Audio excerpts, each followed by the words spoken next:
Assalamualaikum warahmatullahi wabarakatuh. Kami dari kelompok 10 akan mempresentasikan berupa video dengan judul makalah Badal yang berkontakkan saya sendiri, Meliana Sari, NPM 1911010376, dengan rekan saya Finka Dini Amri Sinta, NPM 1911010472. Di video kali ini kami akan membahas mengenai badal, yaitu termasuk pengertiannya, macam-macam dan contohnya. Nah, badal ini memiliki dua pengertian. Yang pertama itu menurut lughat, ilal badal, pengganti atau segala sesuatu yang menggantikan. Yang kedua yaitu menurut istilah, wat tabi'ul maqsudu bil hukmi bila wasyitatin bainahu wa baina matbu'ihi. Kalimat yang mengikuti yang dimaksud oleh hukum dan tidak ada perantara antara yang mengikuti dan yang diikutinya.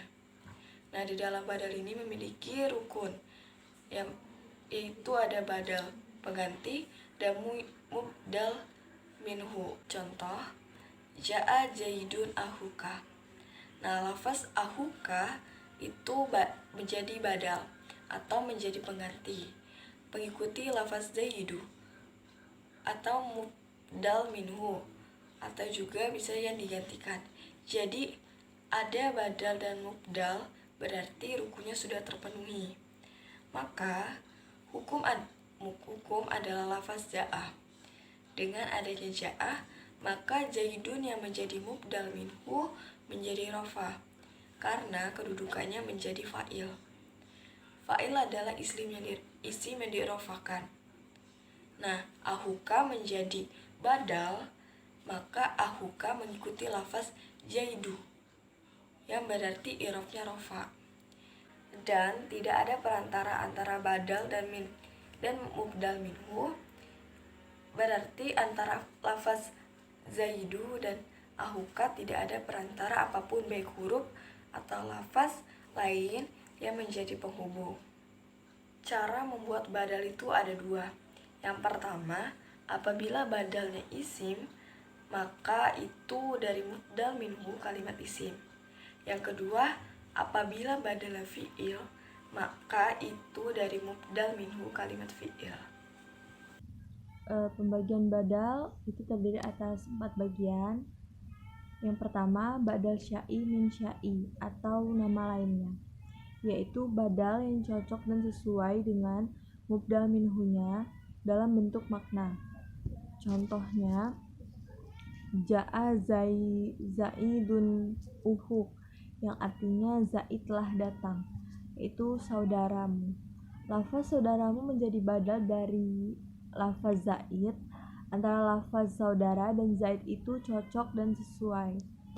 Yang kedua, badal ba'd min kul, yaitu badal sebagian dari semua.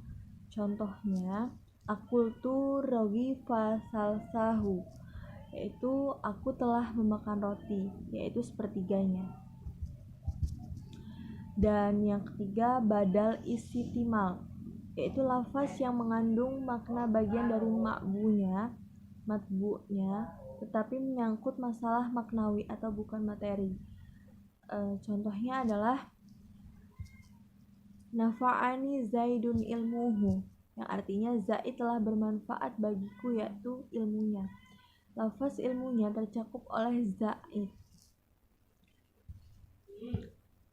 Yang keempat adalah badal mubayan, jarang digunakan. Badal mubayan adalah badal merupakan konfirmasi dari mubdal minhunya terjadi menjadi 3 bagian.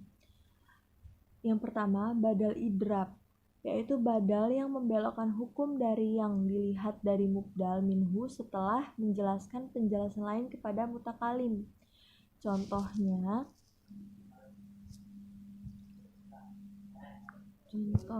adalah sholaitu fil masjidil maghriba isya'a.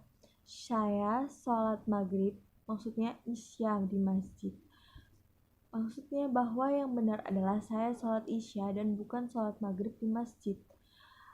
Yang kedua adalah badal gholat atau kesalahan, yaitu badal yang tidak mempunyai maksud yang sama dengan matbu'nya, tetapi yang dimaksud hanyalah badal. Hal ini dikatakan hanya karena kekeliruan atau kesalahan semata yang dilakukan oleh pembicara. Setelah itu lalu ia menyebutkan mubdal minhunya. Tujuan badal yang merupakan ralat dari mubdal minhunya dikarenakan salah ucap. Contohnya adalah ra'aitu Zaidan farsa, yaitu aku telah melihat Zaid, yakni kuda. Dalam contoh tersebut Anda ingin mengucapkan bahwa Anda itu telah melihat kuda, akan tetapi Anda kekeliru dalam ucapan karena mengucapkan Zaid. Lalu Anda mengganti lafaz Zaid itu dengan kuda.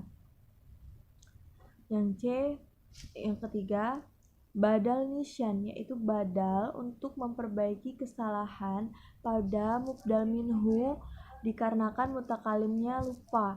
Itu contohnya marortu Ahmada abihi, yaitu saya melewati Ahmad, maksudnya adalah ayahnya. Jadi intinya bahwa badal ini dipakai untuk mengkonfirmasi atau meralat pernyataan sebelumnya yang salah, baik karena lupa atau karena salah ucap. Maka ketiga contoh mubayyan ini bisa menggunakan contoh yang sama. Selanjutnya, contoh-contoh badal. Contoh badal yang pertama adalah marortu bizaidi uhika, yang dimana badal tersebut terletak di kalimat uhika. Yang kedua, saroni asyar'u nazofatahu, dimana badalnya terletak di nazofatuhu. Dan yang ketiga, saribtul akhohwa nisfaha, dimana badalnya terletak di nisfaha. Yang keempat, zurtu jarona kholidan, dimana badalnya terletak di kholidan. Yang kelima, dakholat malisa Aisyah, dimana badalnya terletak di Aisyah. Baiklah, sekian penjelasan materi tentang badal. Sekiranya ada kesalahan dalam penjelasan, kelompok 10 memohon maaf. Terima kasih. Wassalamualaikum warahmatullahi wabarakatuh.